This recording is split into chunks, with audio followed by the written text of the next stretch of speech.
Hello everyone, good morning. Hope you all are fine. I am Kalyani Trivedi, continuing the lecture of TY BCom SAM 6, that is of English subject. We have started a discussion of textbook that named as English in Practice 3. In our textbook we have 5 lessons and we have started the discussion of our first lesson, that is Unit 6, In Search of Vistis, Mumbai's Vanishing Water Tribe. Written by Anuradha Sen-Gupta. In Search of Vistis, Bhisti કાલે જ વાત કરી જુમા ભિસ્તી એક પ્રજાતિ મુસ્લિમનો વંશજો જે પાણી ટેન્કરમાં લઈ આવી અને લોકો સુધી પહોંચાડવાનું જ્યારે આ નળ ને પાઇપલાઇન ને બધું હતું નહીં જ્યારે પાણી એક જગ્યાએથી લઈને બીજા જગ્યા સુધી લઈ જવું નદી નાળા ઝરણામાંથી અને લોકો સુધી પહોંચાડવું નું કામ કરતી એક પ્રજાતિ એટલે ભિસ્તી મુંબઈની એટલે અત્યારે વાનિશિંગ એટલે વિનાશ બસ ના કાળે છે છેલ્લી જનરેશન બાકી છે હવે શું લુપ્ત થાય કે પછી શું કરે એના વિશેનો આખો આર્ટિકલ છે એક રિસર્ચ છે અનુરાધા સેનગુપ્તા જે આપણા જર્નલિસ્ટ છે જો ઓથર એટલે કે લેખક છે એમનું આ ટેક્સ્ટમાં એ જ વાત છે આપણી યુનિટ 6માં કે bhistis of Mumbai are the descendants of Muslim tribes Muslims પ્રજાતિના એક વંશજો જ છે ભિસ્તી એટલે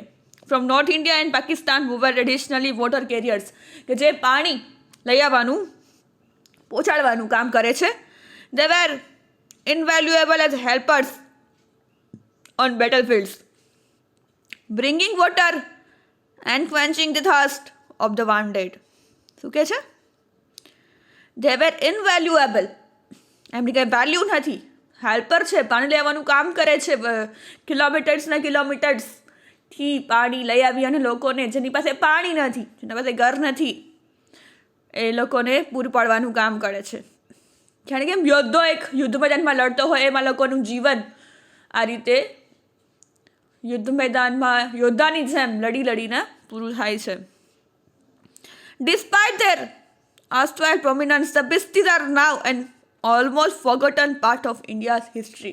ઇન્ડિયા એટલે ભારતના ઇતિહાસમાં હવે આ ભિસ્તી લોકોનું જે અસ્તિત્વ છે એ હવે બસ ભૂસાવા જઈ રહ્યું છે કોઈ એમને યાદ નથી કરતું એક ઇતિહાસ બની જશે કે ભિસ્તી લોકો ભારતમાં રહેતા હતા These numbers have fallen and most of them have given up carrying water. It is no longer an essential requirement in today's cities. શું કહે છે કે હવે પાણીની રિક્વાયરમેન્ટ રહી નથી સિટીમાં બધે નળ આવી ગયા છે ઘરે ઘરે પાણી આવવા માંડ્યું છે તો એ રિક્વાયરમેન્ટ રહી નથી એટલે પણ આ બધું ઓછું થઈ ગયું છે પાણીનું લેવેચનું The few that still carry on have to contend with poverty and are mostly landless. જે થોડા ઘણા લોકો બચ્યા છે આ કામ કરે છે હજી પાણીનું એ કેવા લોકો છે જેવા ગરીબીમાં જીવે છે અને ગરીબ લોકો જેની પાસે રહેવાની જગ્યા નથી કંઈ છે ને એવા લોકોને પાણી પહોંચાડવાનું કામ કરે છે થોડા ઘણા પૈસા માટે the author wonders whether the present generation of bhistis would be the last to follow the tradition trade શું આ હમણાંની જે જનરેશન છે એ છેલ્લી જનરેશન છે કે આ પરંપરાને સાચવી રાખવા માટે the article tries two capture the day to day life and difficulties they face આ આર્ટિકલમાં એની જ વાત છે કે જે એ લોકો કઈ રીતે પોતાનું રોજિંદુ જીવન જીવે છે અને કેટલી મુશ્કેલીઓનો સામનો કરવો પડે છે એમને ભિસ્તી લોકોને એમની આખી આર્ટિકલમાં વાત છે એ સ્ટાર્ટ કરીએ આપણે આપણું યુનિટ 6 આપણે કર્યું હતું યુ વોન્ટ ટુ મીટ ભિસ્તીઝ તિવારીએ પૂછ્યું કે તમારે ભિસ્તીને મળવું છે એમને હિસ્ટ્રી સ્ટાર્ટ કરી કઈ રીતે અને પછી taxi vibes through narrow lens કે જ્યાં મ્યુઝિક ઇન્સ્ટ્રુમેન્ટની દુકાન હતી એ પાસે તો સ્ટ્રેચવુડ કાવ્સ જ્યાં લાકડામાં કવ કરેલા ફ્રેમિંગ્સ જે દુકાનની બહાર લટકાવેલા હતા એવી બજારોમાંથી અમે નીકળ્યા with Chanel and suddenly we are in cleaning with a towering green mosque મસ્જિદ I can't stop any bhistis હું કાં અહીંયા કોઈને ભિસ્તીને રોકી ના શકું Tiwari looks around sheepishly muttering they used to all hang out here એ લોકો અહીંયા જ ફરતા હોય I asked cop in front of the masjid. મસ્જિદની સામે અમે પોલીસવાળાને પૂછ્યું. They have all gone on their errands. He says, you won't find them now. Come in the morning. શું કહે છે?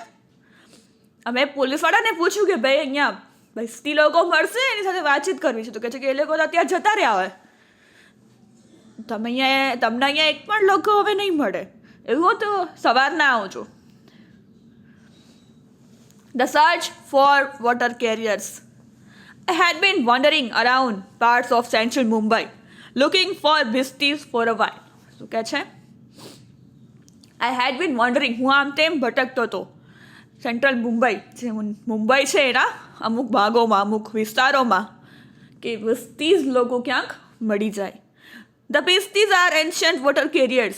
પ્રાચીન, પારંપરિક, જે પાણી લઈ આવવાનું કામ કરતા, પાણી પહોંચાડવાનું કામ કરતા એવા લોકો જે સાયકલમાં કે કેમ પણ કરીને પાણી ટાંકી, અત્યારે જે આપણે એને સિન્ટેક્સની ટાંકી કહીએ છીએ, નાના નાના બંબાઓ પાણીના,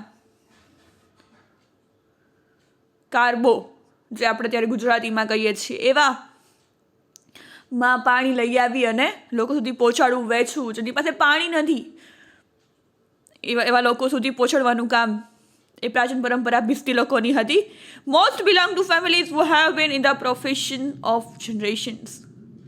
ઘણા બધા ફેમિલીઝ, ઘણા બધા કુટુંબો જનરેશન આ કામ કરી છે, આ પ્રોફેશન સાથે જોડાયેલા છે. The numbers have dwindled, but they can still be found in older areas such as Minara Masjid, Muhammad Ali Road, Nal Bazar, Dongri and Pidoni. શું કહે છે? હવે ઘણા બધા નંબર્સ, આંકડા ઓછા થઈ ગયા છે. લોકો પણ, કેમ કે પાણી કીધું સિટીમાં આવે, પાણીની જરૂર નથી, બધાના ઘરે ઘરે નળ આવી ગયા છે. તો મોટા મેટ્રો સિટી મુંબઈમાં હવે પાણીની એવી જરૂર નથી, પણ છે એવા ક્યાંક એવા એરિયાઝ પોવર્ટીવાળા જ્યાં લોકો પાણી હજી ખરીદે છે, જ્યાં પાણીની જગ્યા રહેવા માટે લોકો પાસે નથી, ત્યાં તો ત્યાં હોય છે લોકો. તો એવી કઈ જગ્યાએ ફર્યા? Minara Masjid, Mohammed Ali road, Nal Bazaar, Dongri and Pydhonie. That's bhisti mohalla near JJ hospital. કે છે જેજે હોસ્પિટલની નજીક ભીસ્તી મોહલ્લા એ લોકોનું રહેવાસ છે. Most beasties in Mumbai come looking for work from the state of Uttar Pradesh, Haryana, Gujarat and Rajasthan. શું કહે છે? મુંબઈમાં ક્યાંથી આવેલા છે? કયા કયા રાજ્યોમાંથી beastie લોકો? તો કે ઉત્તર પ્રદેશ, હરિયાણા, ગુજરાત અને Rajasthan. Watching them run errands is like stepping back in time. એ લોકોને જોવા, એના રહેઠાણ, એની વસ્તી, એ લોકોને જોવા એટલે જાણે કે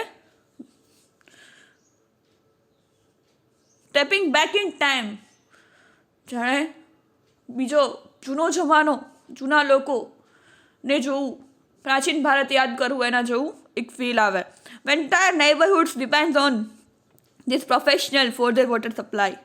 જ્યારે એનું આખું પાડોશી લોકોના છે, લોકો આખી રહેણી કઈની વસ્તી એ કેના પર ડિપેન્ડ છે? Profession of their water supply, પાણીની સપ્લાય કરવાનું કામ કરે છે. beasties carry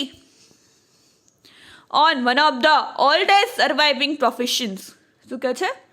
ઓલ્ડેસ્ટ, જૂનામાં જૂનું, અને પોતાનું અસ્તિત્વ ટકાવી રાખવા, રહેવા માટે એક જ કામ વોટર સપ્લાય એ વર્ષોથી કરી રહ્યા છે. Dating from the time humans learn to store water in the skins of animals slaughtered for food. કે હવે તો કહું છું ને, આવા ઘણા બધા પ્લાસ્ટિક ને એવા બધા ચામડાના ને એવા બધા ઘણા બધા વાસણો ને એવું બધું ઘણું બધું આવી ગયું છે, કે જેમાં અત્યારે લોકો ફૂડ અને પાણીનો શું કહેવાય સંગ્રહ કરે છે. The name beasties possibly derived from the Urdu word Bashisht, એટલે કે પેરેડાઇસ, સ્વર્ગ. Because water is the source of life. પાણી એ જીવન જરૂરિયાત, જીવન જીવવા માટે જરૂરિયાત છે, જે પાણી છે. The person who brought water would be seen as someone from paradise. કે જે પાણી લઈ આવે છે, પાણી પૂરું પાડે છે, એ પણ વ્યક્તિ એવું જોવું જોઈએ કે સ્વર્ગમાંથી આવેલું હોય. એટલે સરસ મજાનું ભીસ્તીસનું એક ઉર્દુ ફોર્મમાંથી સરસ મજાનો શબ્દ બનાવેલો છે કે વશિષ્ઠ એટલે પેરેડાઇઝ સ્વર્ગ, અને ભિસ્તીઝ એટલે કે છે કે જે પાણી લઈ આવે છે એ સ્વર્ગમાંથી જ આવેલું હોય, કે પાણી છે એક અમૂલ્ય, એક આપણું જીવન જરૂરિયાતનું જીવવા માટેનું એક સ્ત્રોત છે, અને એ લઈ આવવાવાળા હોય એ સ્વર્ગમાંથી જ આવેલા હોય. પાણી પહોંચાડવું લોકોને એ એક મોટું કામ છે, જ્યાં પાણી જેની પાસે પીવા માટે કે વાપરવા માટે એલા લોકો સુધી પાણી પહોંચાડવું એક પુણ્યનું જ કામ છે. ભિસ્તીઝ બ્રધર્સ શરાફત અલી એન્ડ મોહબ્બત અલી, આ બંને ભિસ્તીઓને મળ્યા હશે. આપણા જે લેખક રિસર્ચ કરવા માગે છે એમની વાત છે. On a sidewalk opposite Crawford market, I meet the bhisti brothers Sharafat Ali and Mohabbat Ali. હવે હું બે મળ્યો ભિસ્તીઝને ક્રોફોર્ડ માર્કેટની ઓપોઝિટ. ભિસ્તી બ્રધર્સ બે મને ભાઈઓ મળ્યા, શરાફત અલી અને Mohabbat Ali, in their grey blue shirts, same કલરના grey blue shirts which seems to pass as uniform of ભિસ્તીઝ.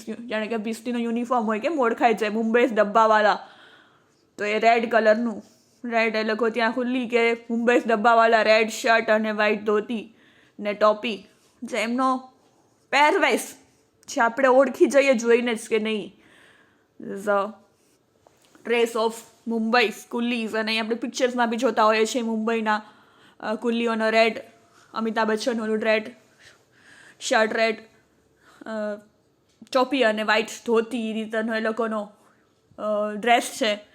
તો એ યુનિફોર્મ હોય ને એ રીતે મને લાગ્યું ગ્રે બ્લુ શર્ટ, અને તે ઓલ્સો મેચિંગ લુંગીસ, જે લોકોનો પહેરવેશ પરંપરાગત એ લોકોએ પહેર્યો હતો.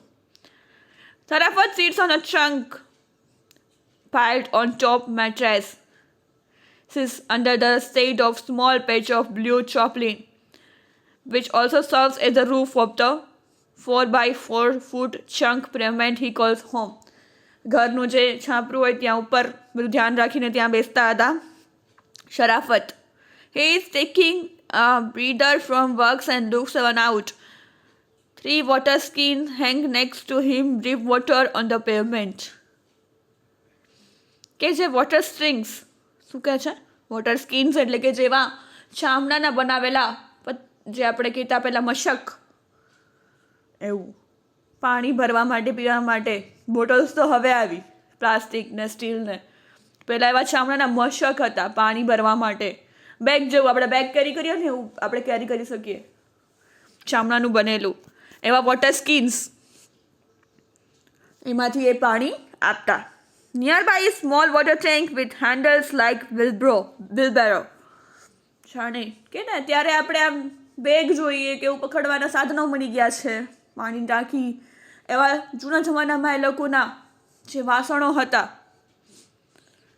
હેન્ડલ હોય એવું પાણી ભરવાનું કે જેનાથી એ પાણી આપતા, એવા અલગ અલગ પ્રકારના વાસણો. These are the tools of his trade. એ લોકોના કહું છું ને tools of his trade, tools એટલે કે એવા સાધનો, વાસણો.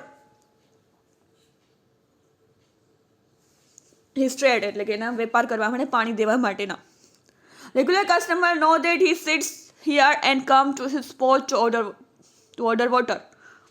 જે રેગ્યુલર કસ્ટમર છે, રોજ પાણી લેવા આવતા હોય, એમને તો ખબર જ છે કે આ લોકો અહીંયા જ બેસતા હોય છે અને અહીંયા જ પાણીનો ઓર્ડર આપવા આવે છે, લેવા આવે છે.